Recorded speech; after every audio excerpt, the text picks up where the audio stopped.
Wow. I don't know if I can live up to that. I'm doing my best. Now, how much time did you say? 2 hours? So let me just give you a little background about who I am, what I do. I own the Valley Patriot newspaper. There's a bunch of them over there near the door if you'd like one. I suggest that you pick it up and read through it just because I want you to find something that you hate about it and then email me how much you hate it. I love that stuff. I also have a radio show on WCAP, and I do fill-ins up at WTPL up in Concord. A lot of friends in media, so a lot of times I'm asked to fill in on TV shows and radio shows. And one of the reasons why there are people who are always calling me back, even though I'm not a member of the liberal Democrat. By the way, let's stop calling them the liberal media. Let's stop calling them the Democrat media. Because quite frankly, it doesn't really matter how liberal or conservative they are. They're propagandists for the Democrat National Committee. They take their talking points from the Democrat National Committee. And when we say liberal media, everybody else tunes it out, right? When you say Democrat media, if they're not used to hearing that, they have to think about it for a couple of extra seconds. And if they start to fight with you about it and say, oh, what about Fox News? Oh, I hear this every day, right? You talk about the liberal media, and they, what about Fox News? Well, listen, Fox News sucks too. They just suck less.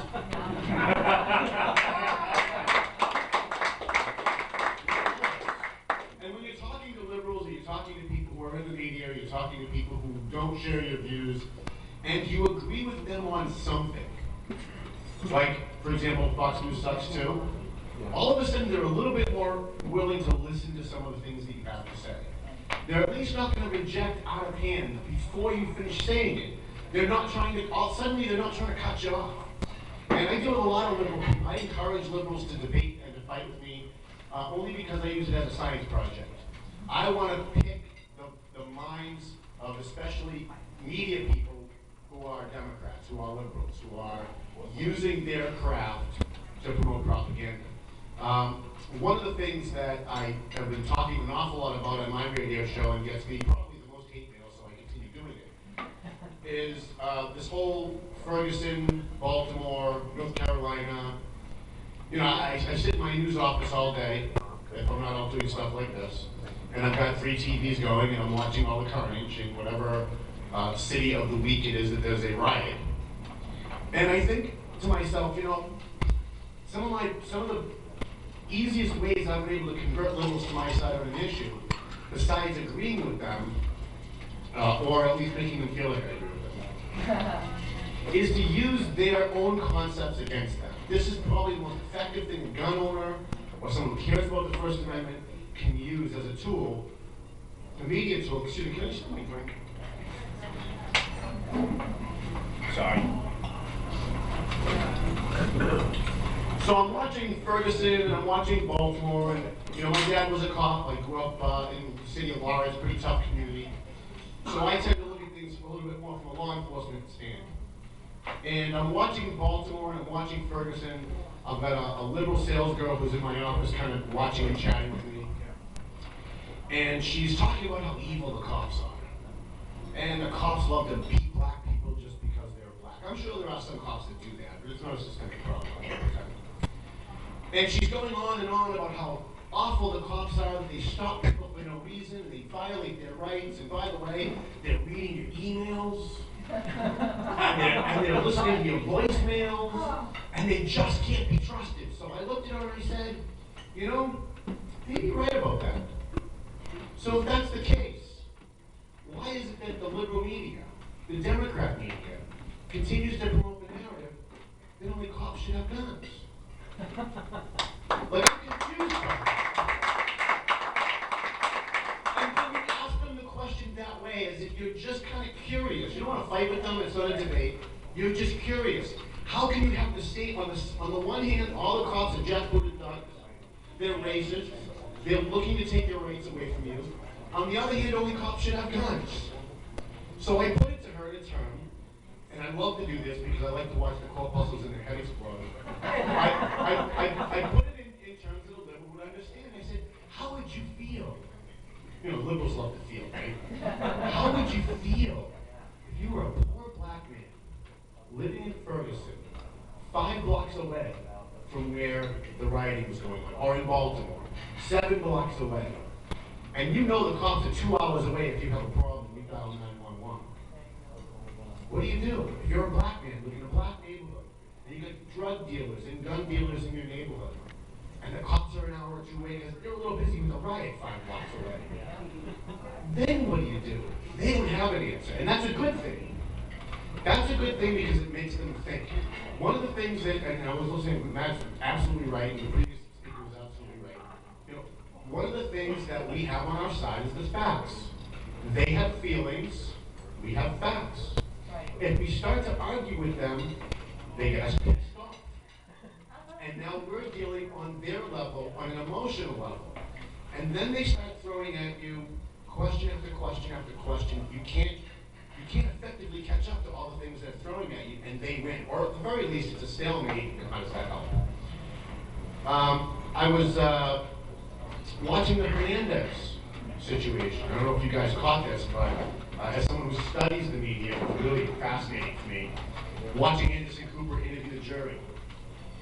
The jurors said effectively, number one, we don't know, quote, we don't know if Aaron Hernandez pulled the trigger. Right? They said it on Anderson Cooper after the verdict. We don't know if he pulled the trigger. And the jury foreman said to Anderson Cooper, I played the clips on my show a few weeks ago, but he had that gun. So think about this in Massachusetts.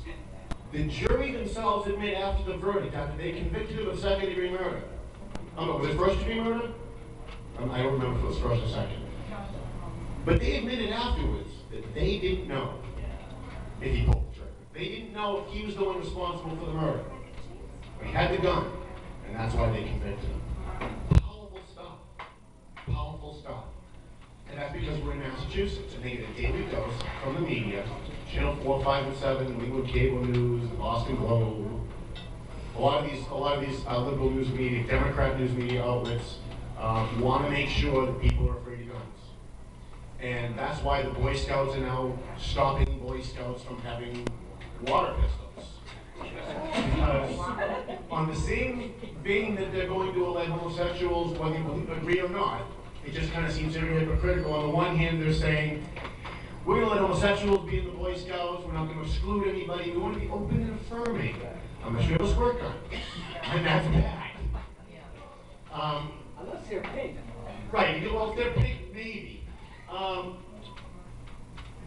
One of the other things that I noticed when studying the news media, and I want you guys to be aware, because when it happens, I want you to tweet and Facebook to the news outlets that do this. A man walks into a McDonald's, he shoots 3 people, what do they call him? Anybody? A gunman. Guy walks into a McDonald's with a knife and he stabs 18 people, they all die, what do they call him? Murder. A suspect or a murderer.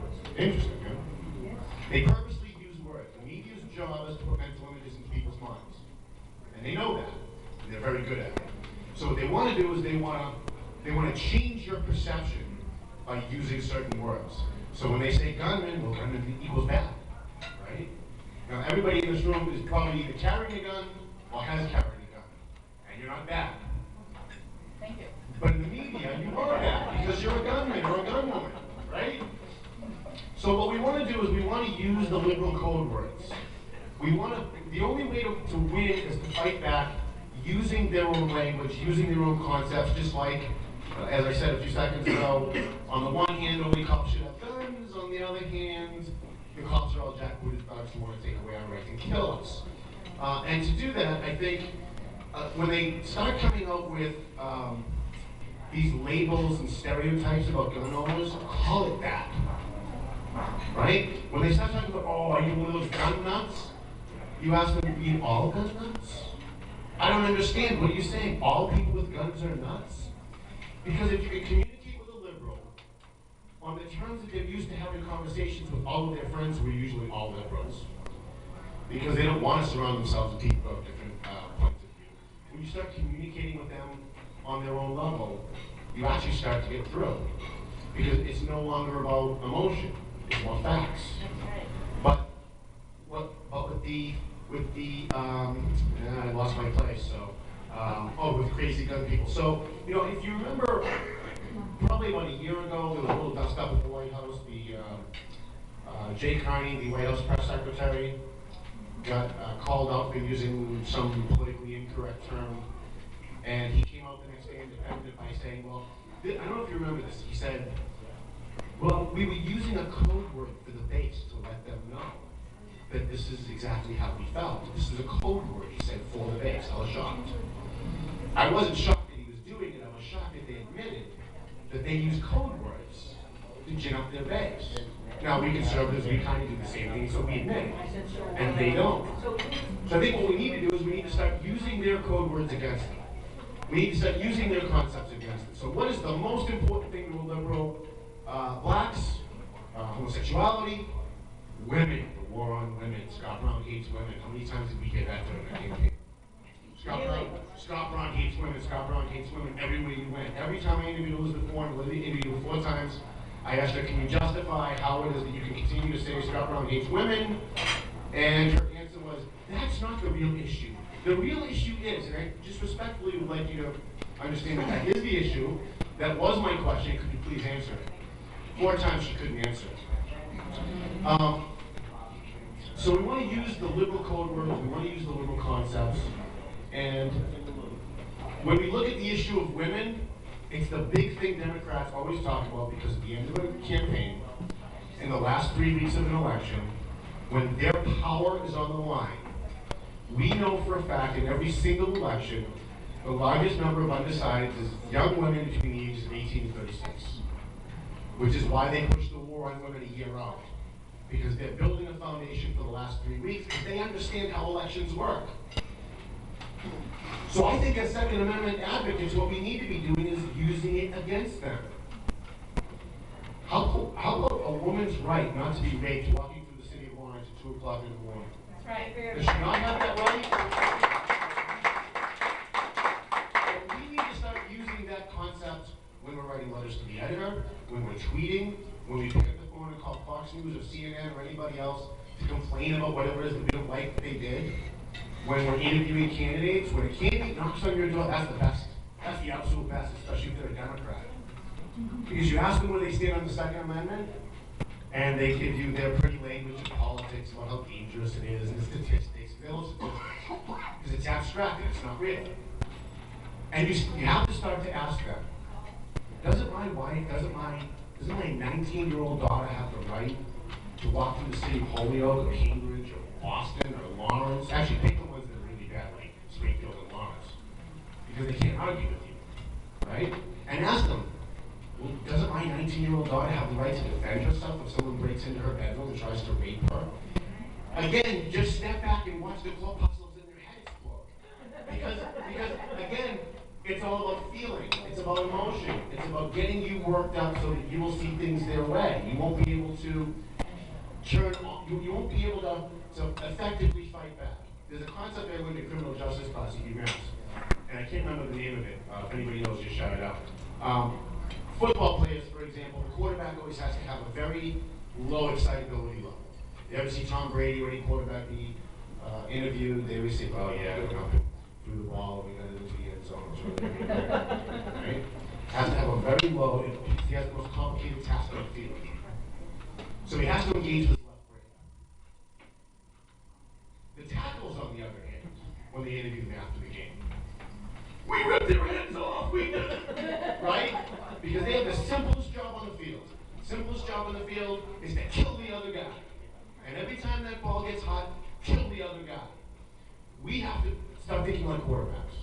We have to start debating like quarterbacks and not always be so willing to jump over the other person when they're wrong in their speaking. Let them hang themselves. And then curiously ask them questions like, like I said earlier, the whole Baltimore thing. How do you square those two things? I'm curious. You almost had me. I was willing to change my position on guns, but I got this one thing that's nagging at me. And again, they won't have an answer, which is good. And if you're on the radio or you're writing a letter to the editor and they're reading it, it makes even more people think twice about it. You're never going to win someone over by fighting with them or by debating with them. So I just ask questions, especially when they call on my radio show. Someone calls in, they're anti-gun. I play teacher. It doesn't matter to me where you stand. I'm not going to change your mind. You're not going to change my mind. But I'm curious. You say nobody should have guns except the police. Except the police are all abusing our authority. How do we fight back? How does a black guy in Ferguson or Baltimore fight back when those jackbooted thugs kick his door in and beat the hell out of him because he's black? And use Rodney King. What if Rodney King had a gun? Wouldn't have been, to a liberal, that would have been great, right? He would have shot all the cops, they would have been happy. So I guess what I'm trying to say is the main idea of what I'm trying to convey to you guys as Second Amendment advocates is, if we act extreme, if we talk extreme, if we fight with them, if we talk over them, nothing gets accomplished. They walk away holding their view, you walk away holding your view.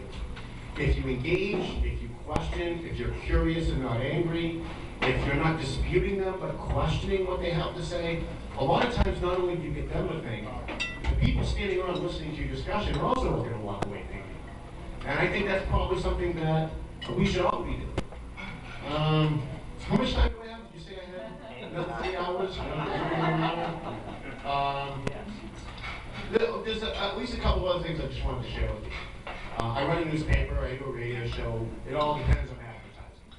So we're a big Second Amendment, pro-Second Amendment newspaper. We're always writing Second Amendment editorials. We're always getting the crap kicked out of us by the liberals because we're in Lawrence, North Andover. I mean, Andover is probably one of the most liberal towns in the Commonwealth, and Lawrence is not really that far behind us.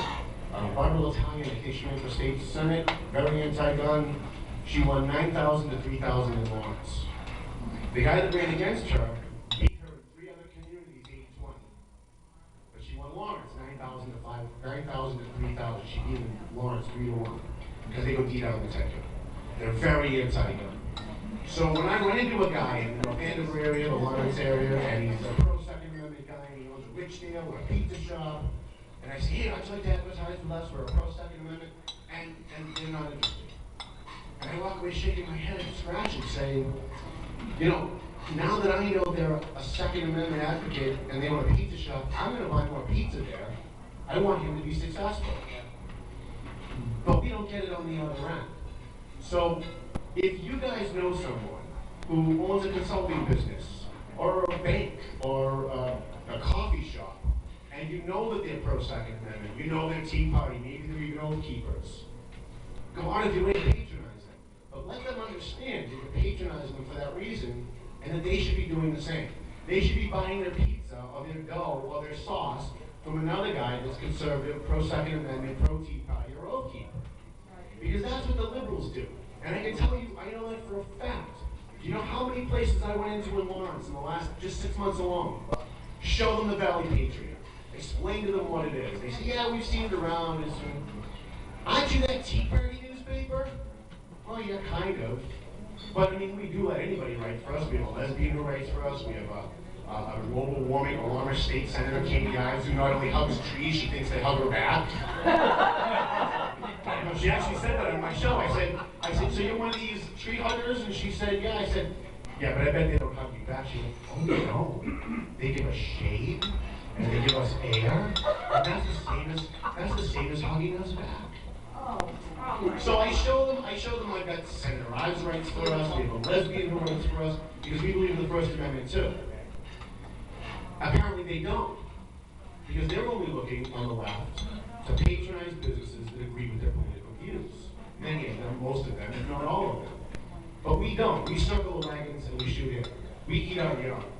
We say, oh, that's great. You want a newspaper or a pizza shop and you're Second Amendment, you're a Tea Party guy. That's awesome. See you later.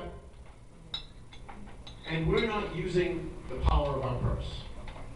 So I'm going to leave you with this. When you're fighting back with liberals, when you're trying to convey a message of Second Amendment, understand that liberals talk in code, the media talks in code. Use the code against them. Liberals and the Democrat media care about promoting the Democrat National Committee's agenda. Use their issues against them. Women, rape, blacks, inner cities. Use it all against them because it works. The reason it works is because the media has conditioned those in the middle and to the left to respond to those dog whistle phrases. And when someone from the right suddenly is using that dog whistle phrase, it confuses them. And that's the best way to get in. So, I mean, I can answer any questions. I don't know if I've gone over my time. If anybody has any questions, I'll answer them. And if not, I'll just let the next guy come up. Awesome. Oh, you do? Okay. Yeah. The thing is that when you see something, for instance, on Fox, I call up 45725 and say, why aren't you bringing it up? Why aren't you talking about this? Sure. You know, this is, you just tell us what you want us to hear. And I've gotten to the, it's almost like they know who's calling now. I can tell you, being in the media, I have a very different perspective than the people who consume the media because I see how the sausage is made. So Al Jazeera America is the furthest to the left you can get in this country as far as at least TV, cable news media. They're even further to the left than MSNBC. I actually have friends that now work there. They weren't my friends a while back, but as I started tweeting them and tagging them on Facebook, when they get something wrong, especially about the First Amendment, the Second Amendment, or police issues, Ferguson, Baltimore, I tag the crap out of them. And you know what? Morgan Radford and Ray Suarez and the rest of those guys, they all have interns that read every single tweet. In fact, most media companies have a software program that will scour the internet and download into their database every single day, every single thing that was said on Twitter, LinkedIn, Google+, Facebook, and whatever else is out there that has to do with them or their programming. And they crunch those numbers. And quarterly, their boards meet, and they talk about those numbers. Become part of the numbers. Because when you become part of the numbers, they listen. But do it respectfully, because if you say, hey, Al Jazeera, you're a bunch of terrorists, you're owned by Qatar, no wonder why you guys hate the Second Amendment in America. Well, they're gonna look at the number, but they're gonna completely disregard what it is you have to say. What I do is I say, I love Al Jazeera America, and I watch it every day purely for entertainment. And when they get something I say, I love Al Jazeera America. If only you guys would tell the truth. Recently I said, if only you guys would tell the truth and tell both sides about Baltimore. Morgan Radford, who is an on-air personality, tweeted back to me and said, I'm going to bring this up at our meeting tomorrow morning. Thank you very much for your feedback. I was shocked. I was even more shocked the following day when she tweeted back to me and said they actually had a lengthy discussion about my tweet and my criticism, that in Baltimore they were showing one side, and they weren't at least being fair to the police officers that were being accused.